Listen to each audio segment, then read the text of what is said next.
What happens when a championship leader suddenly loses their touch? Just a few weeks ago, Oscar Piastri looked unstoppable at the top of the Formula One standings. Today, he's trailing his own teammate by a single point, and according to former world champion Jacques Villeneuve, the young Australian has developed a critical flaw that could derail his entire title campaign. The numbers tell a brutal story.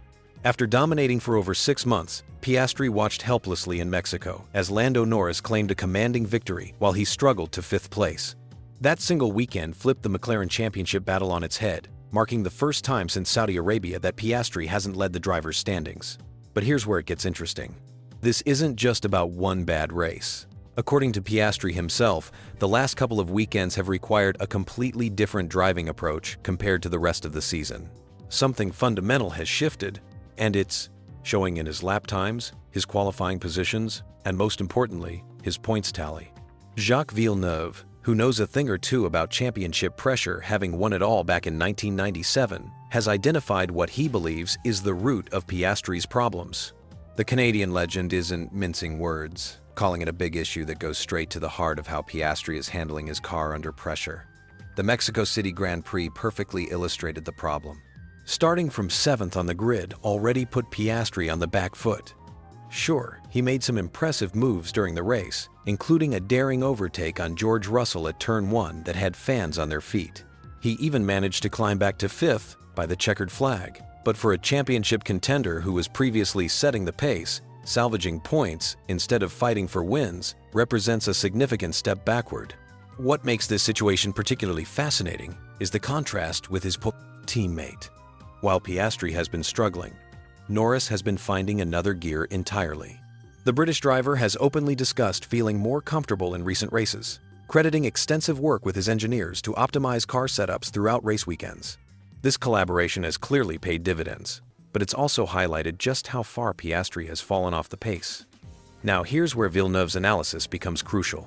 The former champion believes the issue isn't mechanical or strategic. Instead, he points to something much more psychological. According to Villeneuve, Piastri is driving tight, stressed, and uncomfortable. When a driver loses that natural flow and starts overthinking every corner, every braking point, every gear change, the lap time deficit becomes inevitable. Think about it this way. In Formula One, margins are measured in thousandths of seconds. When you're tense behind the wheel, when you're not driving smooth and soft, as Villeneuve puts it, those tiny losses accumulate into significant performance gaps. The car setup that felt perfect 6 months ago suddenly feels alien. The confidence that carried Piastri to the championship lead starts evaporating with each disappointing session. But here's what makes this story compelling for the final 4 races. Villeneuve doesn't think Piastri is finished. Despite the recent struggles, despite being behind Norris all weekend in Mexico, the legendary driver believes the young Australian can still salvage his championship hopes. The key, according to Villeneuve, is getting back into that comfortable, calm zone that characterized Piastri's early season dominance. This psychological battle adds another layer to what's already shaping up as one of the most intense championship fights in recent memory. With just 4 races remaining, every point matters. Every qualifying session becomes crucial. Every race start could determine the ultimate champion. The irony is almost poetic. Piastri spent months building what seemed like an unassailable lead, only to watch it crumble just as the season reaches its climax. Meanwhile, Norris has transformed from struggling teammate to championship favorite, finding speed and consistency exactly when it matters most. What happens next could define both drivers' careers. Can Piastri rediscover the calm confidence that made him a champion-elect? Will Norris maintain his current form under increasing pressure? Or might both McLaren drivers open the door for a surprise challenger in these final races? The next few weekends will reveal whether Villeneuve's assessment is accurate and whether Piastri can overcome this big issue that threatens to cost him everything he's worked for this season. In Formula One, championships are won and lost in moments like these. Something absolutely wild happened at the Mexican Grand Prix that has the entire Formula One world scratching their heads. Lando Norris just delivered one of the most dominant performances we've seen all season, winning by a massive 30 seconds and taking the championship lead, yet he got booed by fans. Not just polite disapproval, but loud, sustained booing that echoed through Mexico City's stadium section. Now, here's where it gets interesting. Martin Brundle, the legendary Sky F1 commentator, called this whole situation bizarre, and honestly, I completely agree with him. Think about it for a second. We're in Mexico, watching a British driver battle an Australian teammate for the title, and somehow the Mexican crowd is picking sides? That makes absolutely zero sense. But wait, there's more to this story that'll blow your mind. A reporter in Mexico had the audacity to suggest to Norris's face that he was being booed because people think he's being handed the championship. The evidence? 3 points from Monza, where McLaren supposedly favored him over Oscar Piastri. Let me break down what actually happened in Italy, because this conspiracy theory is getting out of control. Norris was leading the race when McLaren pitted him after Piastri. Due to a slow pit stop, Norris came out behind his teammate. Since Norris had been ahead on track originally, McLaren asked Piastri to let him back through, which he did. That's called fair racing, not favoritism. Here's the kicker that completely destroys this narrative. Remember Hungary earlier this year? Norris was set to win that race, but McLaren ordered him to give the victory to Piastri. He didn't argue, didn't complain, he just handed over the win to his teammate. If McLaren were really playing favorites, would they have sacrificed Norris's first win of the season? Sky F1's Simon Lazenby made a brilliant point that everyone seems to be missing. People love to accuse British broadcasters of having British bias, but the facts simply don't support any claim of McLaren favoritism. Zak Brown and the McLaren team have been remarkably fair between their drivers all season long. Martin Brundle, who's been in this sport longer than most of us have been alive, shared something fascinating about fan behavior. He stood on podiums with Nico Rosberg getting booed, with Sebastian Vettel getting booed, and he knows how powerful and intimidating that experience can be for drivers.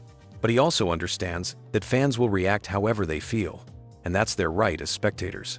The timing of this booing makes it even more puzzling. If Norris had taken out Sergio Perez 3 years running or had some history with Mexican drivers, maybe you could understand the hostile reception. But there's literally no reason for Mexican fans to have any strong feelings about a McLaren internal battle. Jacques Villeneuve, the 1997 world champion, was equally baffled by the whole situation. He pointed out that back in his racing days, this kind of targeted booing wasn't really a thing, or at least not as noticeable. The randomness of it all, especially in Mexico, where there's no local connection to either McLaren driver, just doesn't compute. Here's what I think is really happening. Social media and modern F1 coverage have created these manufactured narratives that spread like wildfire. Someone suggests McLaren is rigging things for Norris. It gets amplified online, and suddenly you have fans in Mexico City booing a driver they probably barely knew 2 years ago. The solution, according to Villeneuve, is beautifully simple. If Norris wants to shut down these conspiracy theories permanently, he just needs to beat Piastri by more than 6 points in the championship. Win decisively, and nobody can claim he was handed anything. But here's the bigger picture that everyone's missing. Norris now leads the championship by just 1 point, with 4 races remaining. Max Verstappen is still very much in this fight, sitting 36 points behind. This title battle is far from over, and every point matters enormously. The Mexican crowd's behavior reveals something troubling about modern sports fandom. We're so eager to create drama and controversy that we'll boo excellence when we see it. Norris put on a masterclass in Mexico, displaying the kind of dominant driving that should be celebrated regardless of which team you support. Martin Brundle got it exactly right when he said fans will do what they feel, and that's their prerogative. Sports wouldn't be the same without passionate supporters. But when that passion is based on manufactured controversies and social media conspiracies rather than actual events, we've lost something important. The real story here isn't about booing or bias or team favoritism. It's about a young British driver who's finally putting together the championship-caliber performances we've been waiting to see. Lando Norris has earned his position at the top of the standings through brilliant driving, not backroom deals. As we head into the final stretch of this season, maybe it's time we focused on celebrating great racing instead of creating drama where none exists.